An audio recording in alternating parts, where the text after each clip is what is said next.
We 31F, 50 meters have been together for almost 9 years, and during all these years, we tried to conceive, but it was impossible even though we have tried everything. So we gave up, and 5 years ago, we decided to adopt 2 beautiful kids 6'8". Since then, we haven't done any treatment to get pregnant again, but we haven't stopped trying to conceive naturally, even though we knew it was impossible. Well, I got pregnant and he didn't react like I thought he would after trying for years. When I found out I was pregnant, I was already in my 17th week. So since then, I have had a lot of doctor's appointments to check that everything is okay. And everything is perfect, but he was so distant that I couldn't even be happy about it. He went with me to most of my doctor's appointments, but he never showed interest in the baby. He is always quiet, and in the last 2, he didn't want to go with me. And I felt very hurt by that because he loves our children with his life, and seeing him act that way towards our daughter who was not even born yet really hurt me. When I asked him what was wrong, he made excuses like he didn't want more children because he is old and he doesn't want this baby to be bullied at school for having an old father and things like that. And at first, I understood it because I know that our children sometimes receive ridicule for that.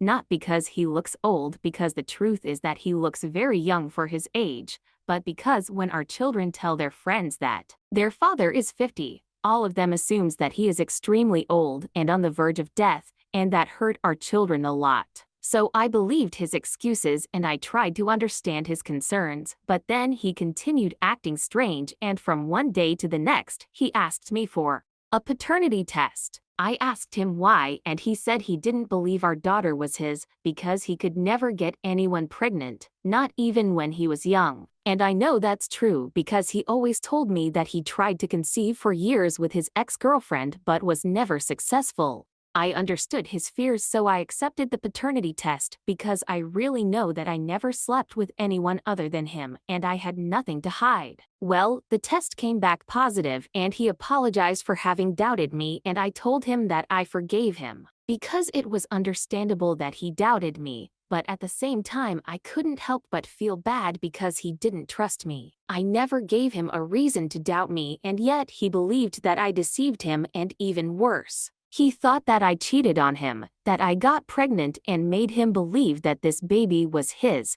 and thinking about it hurts me a lot, and I'm afraid that this pain won't go away. These days he has been different with everything that has to do with our daughter. He is excited. He has bought her many things, and he is constantly talking about her to everyone. And part of me wants to feel happy and understand him, but another part of me is still hurt. How can I overcome something of this magnitude? For those who asked before deciding to adopt, we visited several specialists, and the last one told him that it was impossible for him to have biological children, that if nothing worked until that moment, it is because it was impossible. And I don't care what you have to say about our age gap because I didn't ask about it. It was never a problem, and it is not a problem now either. My husband 29M and I 25F have been married for a little over a year. We met online and I moved to his state to be with him. After a while, we decided to move back to my hometown for lower cost of living so we could purchase a house.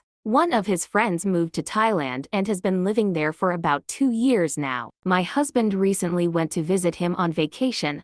I couldn't go because of school. Right before he left, he starts a conversation about wanting more sexual freedom in our relationship. This caused several arguments while he was in Thailand, and I was really hurting while he was gone. I spent a lot of time crying alone. The whole time he was there, he was talking about how badly he wants to move there now. It was pretty much all he talked about. He was scaring me because the way he was talking, it didn't sound like the plans he was making involved me. His friend owns his own business and made him an offer to be his partner and would give him a percentage of profits, so money would not be an issue in Thailand. I told him I wouldn't mind moving, but I'd like to visit to see the place first before making a permanent decision. At the end of the day, I love him and I would go to the ends of the earth to be with him. He got back home 2 days ago, and last night he was acting weird. being secretive, sneaking off to talk on the phone. I overheard some of the things he said. I need to make a decision and someone's heart is going to get broken, and I interrupted his phone conversation and told him he needs to come talk to me now. Turns out a few things have been happening. He told me he has been deciding whether he is going to move with me or without me. He met someone that he slept with in Thailand and is still talking to her daily. He said something like, "I don't want to bring you across the world for us to be in an unhappy marriage." He also asked if I'd want him to stay if it means he won't be happy. I want to be clear, before all this started, I was the happiest person alive. I had no doubt in my mind that I was going to grow old and die with him. He kept calling himself selfish and saying he wants more for himself,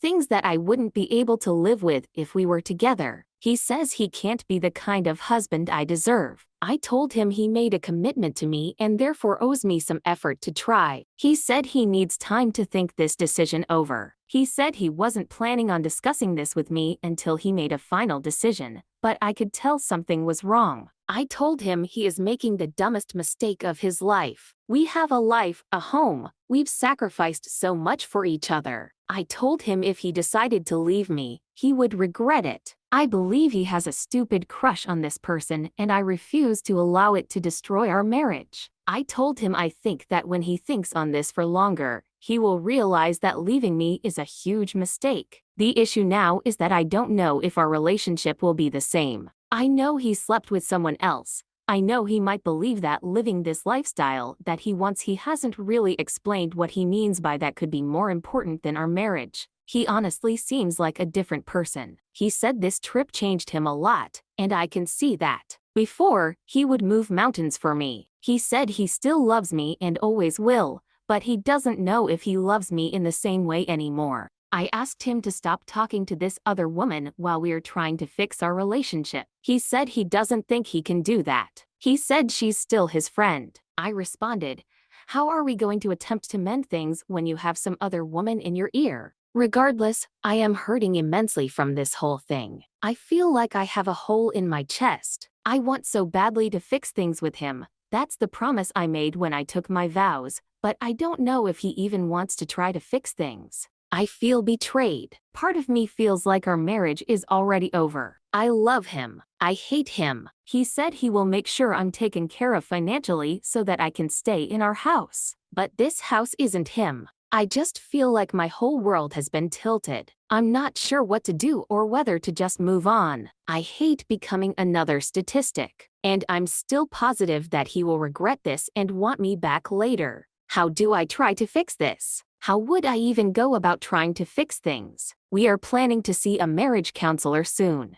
TLDR, my husband is considering leaving me to move to another country and I'm at a loss at how to try and fix things. I did not expect this to blow up. I'm very overwhelmed by the comments. I haven't read all of them, but I get the message. I'm going to use this to respond to a lot of the common questions or concerns. We don't have children and I don't want them. Luckily, we have no joint accounts, and he can't run off with my money because I don't have any money to take. I'm a student in online classes and serving tables part-time. We've started discussing divorce. I don't believe it will be messy. He's willing to put in writing that he will pay for the mortgage and utilities so I can continue to live there when he leaves. In case it is messy, I have proof of his cheating and proof that he told me he would support me financially. I did not let him make the decision. I made it for him. He has apologized and acknowledged that he gravely fucked up. He has paid for me to have therapy sessions online every week for the time being. I packed a bag and I'm at my grandma's house for the moment. I'm distracting myself with my studies, and I don't know what the future holds, but I know he won't be in it. The woman is not underage, she is in her 30s. As for using him for a visa or for his money, I have no idea. That's his problem. We are both getting a full STD panel tomorrow. He said when he proposed, he was sure about his decision. Then he started questioning whether it was the right thing 1 year after we got married. I know I was sure and I was ready. One thing is for sure, he's an asshole. I wrote the original post when I was very vulnerable and in the height of my heartbreak. It's very quickly turned into disgust and anger. I know he will regret this. At one point, he loved me dearly. Thank you for your responses. It's what I needed to hear.